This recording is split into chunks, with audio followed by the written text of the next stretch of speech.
Saint Augustine Commentary on the Gospel of John, chapter 14, verse 22 to 24, Tractatus 76.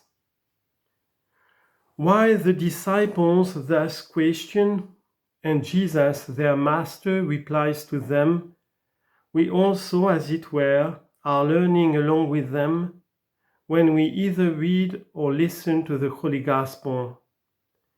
Accordingly, because the Lord had said, Yet a little while, and the world sees me no more, but you shall see me. Judas, not indeed his betrayer, who was surnamed Iscariot, but he whose epistle is read among the canonical scriptures, asked him for this very matter, Lord, how is it that you will manifest yourself unto us, and not unto the world? Let us too be, as it were, questioning disciples with them, and listen to our common Master. For Judas, the holy, not the impure, the follower, but not the persecutor of the Lord, has inquired the reason why Jesus was to manifest himself to his own, and not to the world, why it was that yet a little while, and the world should not see him, but they should see him.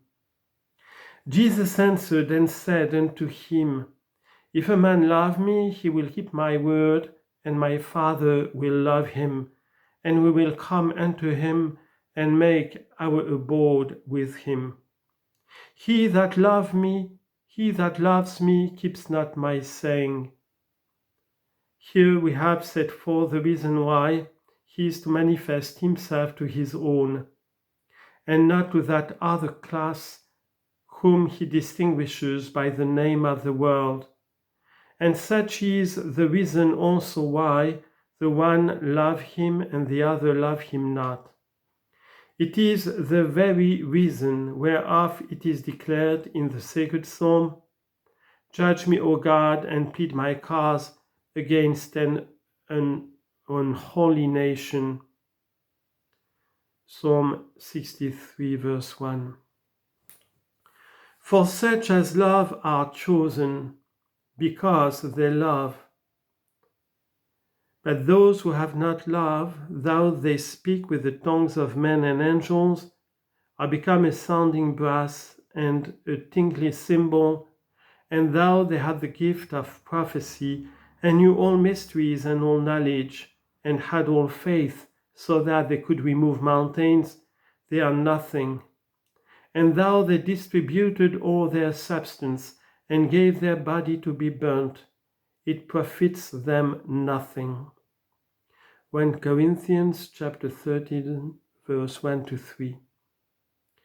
The saints are distinguished from the world by that love which makes the one minded to dwell together in a house. Psalm 73, verse 6. In this house, Father and Son make their abode, and impart that very love to those whom they shall also honor, at last with this promised self-manifestation, of which the disciple questioned his master, that not only those who then listened might learn it from his own lips, but we also from his gospel. For he had made inquiry about the manifestation of Christ, and heard in reply about his loving and abiding. There is therefore a kind of inward manifestation of God, which is entirely unknown to the ungodly, who receive no manifestation of God the Father and the Holy Spirit. Of the Son indeed there might have been such, but only in the flesh, and that too neither of the same kind as the other, nor able under any form to remain with them, save only for a little while, and even that for judgment, not for rejoicing, for punishment, not for reward. We have now therefore to understand, so far as he is pleased to unfold it, the meaning of the words, Yet a little while, and the world sees me no more, and you shall see me. It is indeed true that after a little while he was to withdraw even his body, in which the ungodly also were able to see him, from their sight, for none of them saw him after his resurrection. But since it was declared on the testimony of angels, he shall so come in like manner as you have seen him go into heaven. Acts chapter 1 verse 11.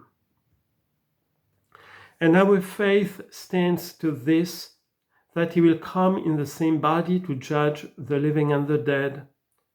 There can be no doubt that he will then be seen by the world, meaning by the name those who are aliens from his kingdom.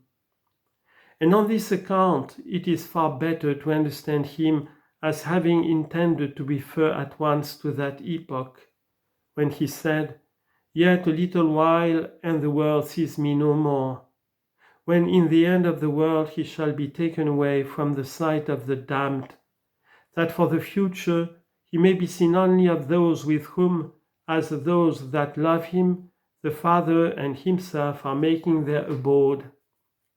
But he said, "A little while," because that which appears tedious to man is very brief in the sight of God. For of this same little while, our evangelist John himself says, "Little children, it is the last time." 1 John chapter 2 verse 18. But further, lest any should imagine that the Father and the Son only, without the Holy Spirit, make their abode with those that love them, let him recall what was said above of the Holy Spirit, whom the world can't receive because it sees him not, neither knows him, but you shall know him, for he shall dwell with you and shall be in you. Verse 17. Here you see that along with the Father and the Son, the Holy Spirit also takes up his abode in his saints, that is to say, within them as God in his temple. The triune God, Father and Son and Holy Spirit, come to us while we are coming to them. They come with help, we come with obedience. They come to enlighten, we to behold. They come to fill, we to contain, that our vision of them may not be external but inward, and their abiding in us may not be transitory but eternal. The Son does not manifest himself in such a way as this to the world, for the world is spoken of in the passage before us as those of whom he immediately adds, "He that loves me keeps not my sayings." He that loves me not keeps not my sayings. These are such as never see the Father and the Holy Spirit, and see the Son for a little while, not to their attainment of bliss, but to their condemnation, and even him not in the form of God, wherein he is equally invisible with the Father and the Holy Spirit, but in human form, in which it was his will to be an object of contempt in suffering, but of terror in judging the world.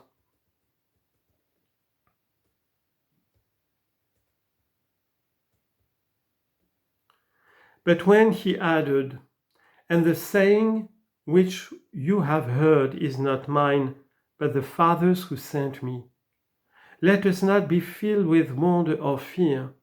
He is not inferior to the Father, and yet he is not save of the Father.